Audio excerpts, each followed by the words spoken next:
Yes, now we are discussing about economics. In that, we are discussing about Keynesian economics. Keynesian economics is a macroeconomic theory of total spending in the economy and its effects on output and uh, uh, on output.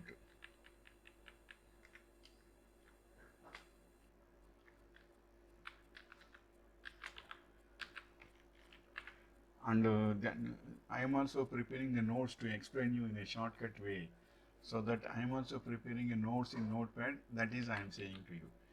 And Keynesian economics is a macroeconomic theory of total spending in the economy and its effects on output, employment, and inflation. Keynesian economics was developed by the British economist John Maynard Keynes during the 1930s in an attempt to understand the Great Depression.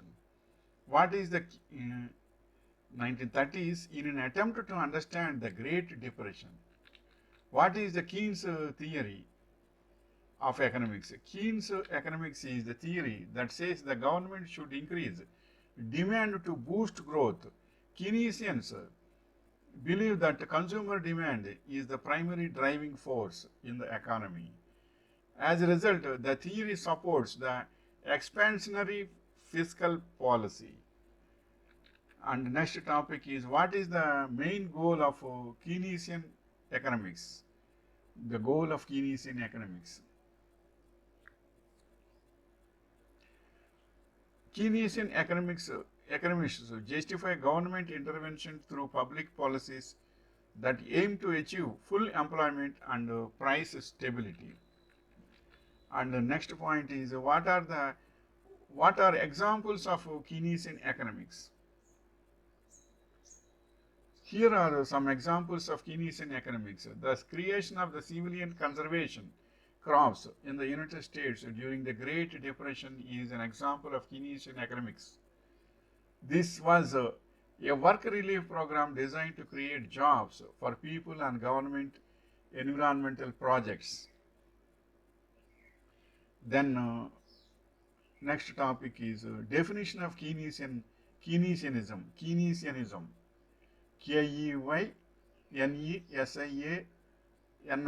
Keynesianism. Definition of Keynesianism. The economic theories of a program, the economic theories and programs ascribed to John M. Keynes and his followers, specifically the advocacy of monetary and fiscal programs by government to increase employment and spending. And then next point is, what is the main argument of Keynesian economists?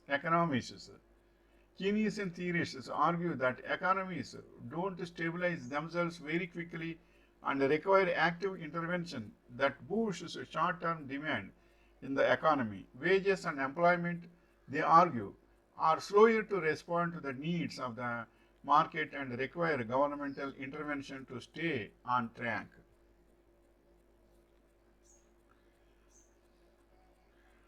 Next point is, why Keynesian economics doesn't work.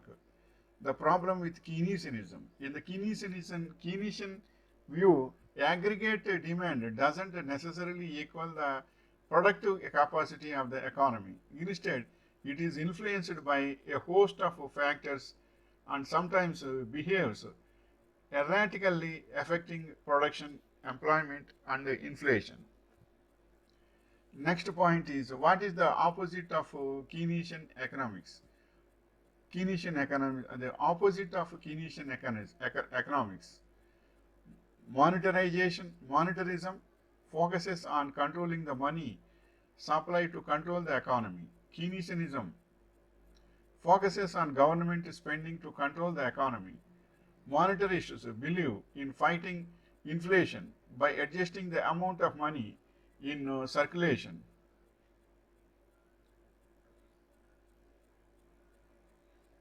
Next point is, why did Keynesian economics fail in the 1970s? From the end of World War II through the mid 1970s, most economists were Keynesians. but during the 1970s, Keynesian economics itself came under attack when it is failed to explain how high inflation and unemployment could coincide as they did at the end of that decade. And next topic is, what is the difference between Keynes and Friedman? Keynes emphasized volatile flows. Friedman emphasized stocks of wealth. A stocks of view should imply greater macro stability. Keynes challenged the assumption of gross substitutability and therefore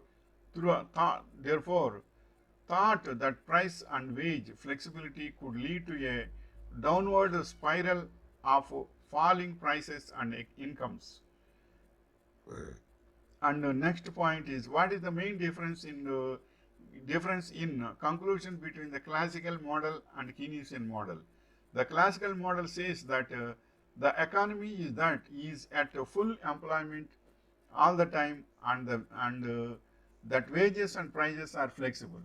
The Keynesian model says that the economy can be above or below its full employment level, and that wages and prices can get stuck. And then the next point is, how does Keynesian economics differ from classical economics? Keynesian focus on short-term problems. They see these issues as immediate concerns that government must deal with it to assure the long-term growth of the economy. Classicists focus more on getting long-term results, but by letting the free market adjust to short-term problems. So Keynesians always see short-term benefits and problems, and classical economics see the long-term problems. This is the information regarding Keynesian economics. Wishing you all the best.